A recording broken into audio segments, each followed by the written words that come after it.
La tecnologia i enginyeria és una matèria de modalitat del batxillerat tecnològic, que està estructurada en dos cursos. El primer curs té una càrrega horària de 3 hores setmanals i el segon curs de 4 hores.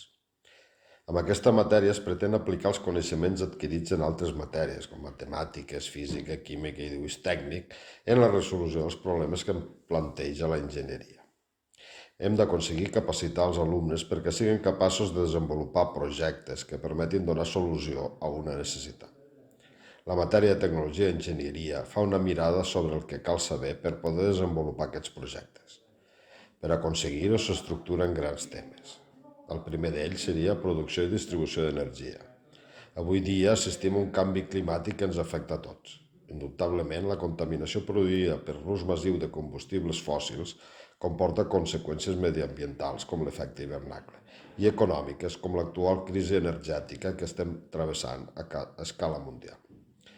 Per totes aquestes raons hem de fomentar canvis de tendència en la producció i l'aprofitament energètic, intentant que la major part correspongui a energies netes i renovables, que produeixen menys residus i contaminació.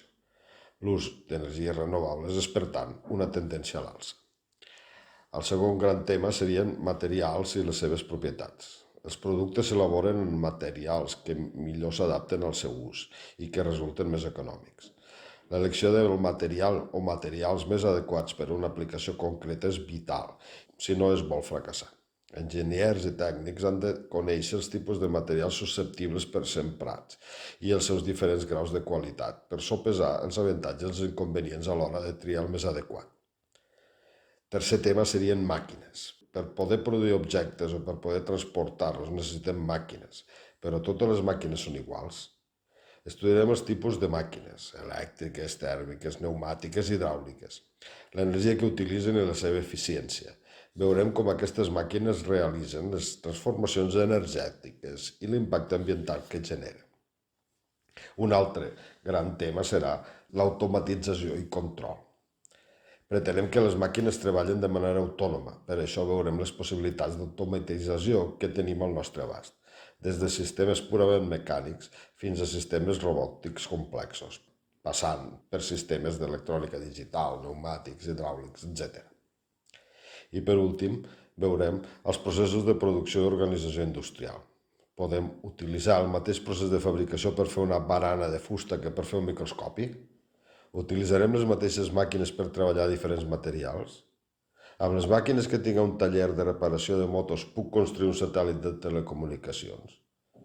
Bé, aquestes preguntes les respondrem estudiant els processos de fabricació i quins són més aptes per cada circumstància, així com també la manera de minimitzar els temps de producció i errors de fabricació.